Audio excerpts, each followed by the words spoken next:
There are moments when a mother's love defies all odds, even in the face of a king's decree calling for death and despair. This is the story of an ordinary woman, a voiceless slave, whose courage and faith not only saved her son but shaped the fate of an entire nation. My name is Jochebed, and what I am about to tell you is not just a story of survival, but one of surrender, sacrifice, and absolute trust in God's plan. The streets were quieter than usual that afternoon. There was a tension in the air, something the Hebrews seemed to feel in their very skin before any words were spoken. As I was washing my family's clothes, I heard a murmur that grew louder, turning into muffled cries and sobbing. I stopped what I was doing and approached a neighbor. She was wide-eyed, clutching her little daughter's arm tightly. "What happened?" I asked, feeling a chill run down my spine. "Pharaoh." Her voice faltered. "He decreed the death of all newborn Hebrew boys. All of them, Jochebed. They are going to destroy us." The water bucket fell from my hands. For a moment, the world seemed to spin around me. It was as though everything around me turned into shadows. Her voice kept going, but I could no longer hear. A dull sound filled my thoughts, and then everything clicked into place. The intense surveillance, the threatening glances from the guards, the growing despair of our people. My hands instinctively moved to my womb. Only I knew the secret I carried, but in that moment, it felt heavier than ever. I was pregnant, and now everything made sense. The dizziness was accompanied by a question: how do you protect a child from a decree that seemed inevitable? Life, once marked by oppression and forced labor, became even more suffocating. Each day was a battle against fear, but within me, something stronger was taking shape, the certainty that I would do anything to save my son. He was a gift from God, and I had to believe that somehow, there was a plan. My husband, Amram, tried to comfort me. "God is with us, Jochebed. He will never forsake us." But I saw the worry in his eyes. I knew he shared the same fear as I did, even though he tried to hide it. As the months passed, my pregnancy became a secret we kept with all our strength. We avoided unnecessary conversations with the neighbors, and I made sure my movements didn't draw attention. However, Egypt was always present, like a ghost haunting our lives. Guards patrolled the streets, invaded homes, and took lives without mercy. And it was in this context that a promise was born within me: my son will live, no matter the cost. The night of the birth arrived quietly, but charged with tension. The moon shone brightly, illuminating the dark interior of the house. Only Miriam was with me. She, with her few years of life, was already as strong as an adult woman. As I prepared, she held my hand and whispered words of encouragement that barely matched her age. "It's okay, Mommy. He will be fine. God is here." The labor was quick, but the silence we needed to maintain made everything harder. I bit my own fists to stifle any groan, and Miriam, scared but brave, did everything she could to help me. When the baby was finally born, the sound of his first cry cut through the air like a blade. It was a pure sound, full of life, but in that moment, it felt like a mortal threat. With my heart racing, I took my son in my arms. He was so small, so perfect. "It's a boy," I whispered, feeling a mix of joy and despair. Miriam looked at him and smiled, but soon her features softened with a shadow of fear. "The guards might hear, Mommy," she said, her voice trembling but calm. "I'll get the cloths." The following months were the most challenging of my life. During the day, Moses stayed hidden in a small basket beneath my bed. At night, I would rock him carefully, stifling any sound he might make. My other children helped as they could, but the constant fear was a presence that never left us. One night, as I rocked Moses to sleep, I heard heavy footsteps outside. My breath stopped. The guards were close, and the baby began to stir. Miriam ran to me, her eyes wide. "Quick, Mommy," she whispered, helping me cover him with cloths. The steps stopped at the door. A terrifying silence followed. My husband positioned himself between me and the entrance, holding a piece of wood as an improvised weapon. I couldn't breathe. After a few seconds, the steps continued, moving away slowly. It was only then that I realized I was crying. After that night, it became clear we couldn't continue this way. It was no longer safe. We needed a plan, something that would give Moses a chance to live, even if I couldn't be by his side. I held his small face and whispered, "God, he is yours before he is mine. Guide us. Show us the way." It was in that prayer that the plan for the basket began to form in my mind. After that night, my mind never rested. I knew Moses' time in our home was running out. Every stifled cry, every guard passing by the street, everything seemed to scream that he was in danger. We had to act quickly. It was one early morning while I prayed that the idea took shape. A basket. Yes, a basket that could float in the river. It wasn't just a practical solution, it was an act of faith. I called Amram and Miriam to talk. Amram looked at me as if I had lost my mind. "You want to put our son in the Nile? The same river where so many died?" "It's not the river that will save him, Amram," I replied firmly, even with my heart tight. "It's God. We have no other choice." Miriam fell silent for a moment, her small eyes shining with understanding. "I can help, Mommy. I'll watch over the basket." I held her hand, feeling grateful for the courage she was showing. "We'll need all hands for this, my daughter." We spent the following days in constant work. We gathered strong reeds, cut strips, and began weaving the basket. Working with my hands was both therapeutic and painful. Each movement was laden with prayer, each twist of reed a silent plea. Amram brought pitch and bitumen to seal the basket.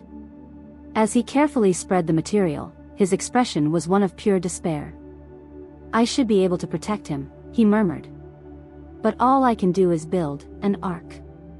I touched his shoulder. "You are protecting him. We are trusting in God. That is all we can do." Finally, the basket was ready. It was small, simple, but perfect. I held it in my hands and cried. It was like holding a piece of my heart, a symbol of the faith I needed to have. That night, while the empty basket swayed in the corner of the room, I held Moses in my arms and rocked him gently. "Tomorrow, my little one, you will go into the river. And I know that God will be with you, just as he is with me now." The sun was just rising when we set off for the river. Miriam walked beside me, carefully holding the basket. Moses slept in my arms, unaware of what was about to happen. The banks of the Nile were silent that morning. A silence that seemed sacred, as if God himself was present. I knelt by the river's edge, holding the basket with one hand and my son with the other. "Lord," I murmured, tears streaming down my face. "He is yours before he is mine. Protect him. Take him where he needs to be." I placed Moses in the basket gently, adjusting the cloths that wrapped him. He opened his eyes for a brief moment, and for an instant, our gazes met. It was as if he knew, as if he were saying, "It will be okay, Mommy." With trembling hands, I pushed the basket into the water. It rocked gently, carried by the current. My heart seemed to break into pieces with every meter it moved away.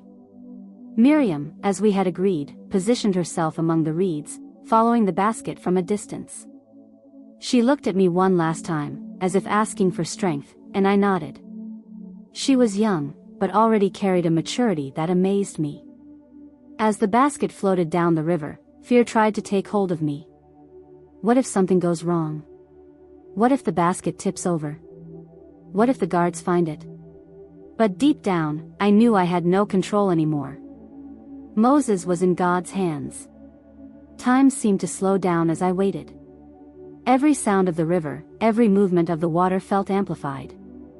Finally, Miriam came running back, her eyes filled with urgency and something else, hope. "Mommy," she whispered breathlessly. "A woman found the basket." My heart almost stopped. "Who? What did she do with it?" "It's Pharaoh's daughter," Miriam replied. "She wants to keep him, but she needs someone to take care of the baby." For a moment, I couldn't breathe. It was as if God had just opened a door I could never have imagined. "Miriam," I said, holding her shoulders. "Go back to her. Tell her you know a Hebrew woman who can take care of him." She nodded quickly and ran back along the path. While I waited, I knelt once more at the edge of the river. My heart was still tight, but something within me whispered that Moses was safe. God wasn't just taking care of him, he was preparing something greater. When Miriam returned with the news that Pharaoh's daughter had accepted my help, I froze. Part of me felt a wave of hope, another part was overtaken by fear. Who would this woman be? Could I trust her? And what would it mean to care for Moses under the roof of his oppressors? I quickly prepared myself, adjusting my cloak and putting a scarf over my head. Miriam, always attentive, took my hand as we walked toward where Moses was. "Mommy, she seems good," my daughter said, as if trying to comfort me. "She held Moses the way you hold him." When we reached the palace garden, my eyes found Pharaoh's daughter. She was sitting by a fountain, holding Moses in her lap. The contrast was striking. Her linen Egyptian robe gleamed in the sun, while the small basket rested at her feet. But what really caught my attention was the way she looked at the baby, with tenderness, almost as if he were already part of her life. "Are you the Hebrew woman who can nurse him?" she asked, her voice soft but full of authority. "Yes, ma'am," I replied, lowering my head, though my heart was pounding. She smiled, and for a moment, she seemed almost vulnerable. "I found him in the river," she said, looking at Moses as if explaining it to herself. "He is a Hebrew boy, but I couldn't leave him. He will be my son now." My breath caught for a moment. Her son? These words hit me like a blow, but I held myself together. The important thing was that Moses was alive, and now, he had a chance. "Take care of him for me," she continued, carefully handing him back to me. "When he's older, I'll take him back. He will be called Moses, because I drew him out of the water." Holding him again felt like the whole world was coming back into place. He was mine, even if only for a time. I held back my tears as I nodded. "Yes, ma'am. I will care for him." On the way back, my heart was torn. Pharaoh's daughter had been unexpectedly kind, but I knew Moses' future was still uncertain. How could he grow up among the Egyptians and still be faithful to the God of our fathers? Having Moses back home was like a ray of light in the midst of darkness. Our days were filled with laughter and care, but also with a deep sense of purpose. I knew my time with him was limited, so every moment counted. Every night, after nursing him and rocking him to sleep, would speak about the God of Israel. Even knowing he was too young to understand, my voice was filled with faith and hope. "You are special, my son. God has chosen you for something greater. You will be the answer to our prayers." Miriam and Aaron adored him, and our home felt more alive than ever. But deep down, the weight of the future never left me. I knew I would have to give him up again. I knew he wouldn't stay with me forever. There was one particular night when I sat beside his crib, watching him sleep. His breathing was gentle, and he seemed so at peace. But my mind was in turmoil. Would he remember me? Would he remember where he came from? And, above all, would he remember God? Amram, always trying to be the pillar of strength, sat beside me. "You're worried," he said, though it wasn't a question. "I'm afraid," I confessed. Afraid that he will grow up far from God. That the luxury and customs of the palace will erase everything we are. He placed his hand on my shoulder. "Jochebed, God didn't save him for him to be lost. Trust. He has a plan." These words stayed with me in the days that followed. I began to realize that my task was not to control Moses' future, but to prepare him. And so, every song, every word, every prayer became an act of planting seeds of faith that, I prayed, would bloom even far from me. Finally, the day came. It was time to take him back to the palace. Amram stayed home, unable to face the goodbye. Miriam and Aaron cried, but I told them to be strong. God is with us. He will never abandon us. When I arrived at the palace garden, Pharaoh's daughter was waiting for us. She smiled when she saw Moses and reached out to take him. He looked at me, confused, but did not cry. It was as if he knew I was doing what needed to be done. "He's a strong boy," she said, caressing Moses' face. "I promise he will be treated like a prince." "I know," I murmured, my voice trembling. As I walked away, it felt like my heart was being torn from my chest. But at the same time, an inexplicable peace filled me. I knew I had done everything I could. Now, he was in God's hands. The journey back home never seemed so long. As I walked away from the palace, each step was heavy, as if my feet were stuck to the ground. The emptiness in my arms was a constant reminder of what I had just done. Giving my son to be raised by others, in a culture that wasn't ours, under the teachings of a people who oppressed us. When I arrived home, I found Amram sitting at the door, staring at the horizon. His eyes met mine, and in that shared silence, there was a mutual understanding of the pain we were both feeling. He slowly stood up and held me in a strong embrace. Words were unnecessary, we both knew we had done what was necessary, but that didn't lessen the pain. Miriam and Aaron watched us from a distance. Miriam, with tears in her eyes, approached and took my hand. "Mom, do you think Moses will remember us?" Her voice was a whisper full of uncertainty. I knelt to be at her level. "I believe he will, my dear. We planted seeds in his heart that will never be erased. He knows who he is and where he came from. And more importantly, he knows God." Aaron, who was usually so energetic, was quiet. "Will he come back?" he asked, hope evident in his young voice. "I don't know when, my son, but I believe that God's ways are greater than we can understand. We need to trust in him." The days that followed were difficult. Moses' absence was felt in every corner of the house. Sometimes, I would catch myself preparing something for him, only to remember he was no longer there. During those times, my faith was my comfort. I spent more time in prayer, seeking strength and understanding. One afternoon, while drawing water from the well, I overheard whispers from the other women. They were talking about a Hebrew boy being raised in the palace. Some looked at me with curiosity, others with compassion. It was hard being the center of rumors, but I held my head high. I knew the truth was a secret between my family and God. One night, I had a dream. I saw Moses, now an adult, standing before a great crowd, leading our people out of Egypt. His face was illuminated by a light not of this world. I woke with my heart racing, feeling a peace I hadn't felt in a long time. I shared the dream with Amram. "Maybe it's a vision of what's to come," he said, holding my hand. "God is showing us that our sacrifice wasn't in vain." Years passed, and although we couldn't be with Moses, news of him occasionally reached us. I heard he stood out in wisdom and strength, that he was respected among the Egyptians. This filled me with pride, but also with concern. Did he still remember his origins? One day, while walking along the banks of the Nile, I encountered an elderly woman I had never seen before.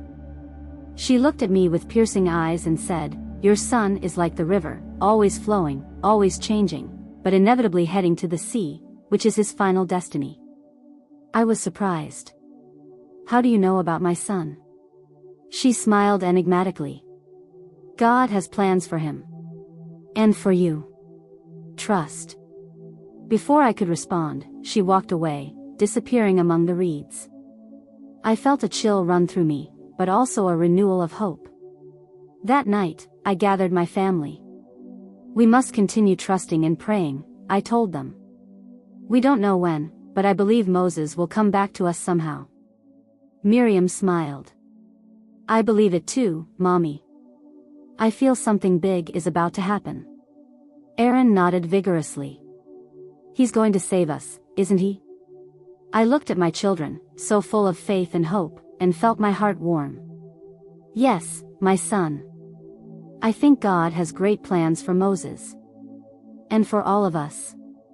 As the full moon illuminated our small home that night, I lay down with a peace I hadn't felt in a long time. I understood that my role was beyond being just the mother who saved her son from the waters. I was part of a divine plan unfolding, and though I couldn't see all the details, I knew the future held something extraordinary. I closed my eyes, and in prayer, I once again entrusted my life and the lives of my children into God's hands. Thank you, Lord, for giving me strength. I will continue trusting in you, today and always. And so, although my story with Moses at that moment came to a pause, I knew it was not the end. It was just the beginning of something much greater, something that would change not only our lives but the fate of an entire nation. If Jochebed's courage and faith moved you, imagine the life-changing insights waiting for you in The Virtues of Women in the Bible, Timeless Lessons from Modern Life. Discover how extraordinary women like Hannah, Esther, Ruth, and Mary faced incredible challenges with virtues that can guide your own journey. This ebook is packed with inspiring stories, practical reflections, and powerful scriptures to strengthen your faith, ignite your courage, and help you live with renewed purpose. Take the next step toward a brighter, more fulfilling future. Scan the QR code on the screen or click the first pinned comment to access your copy today.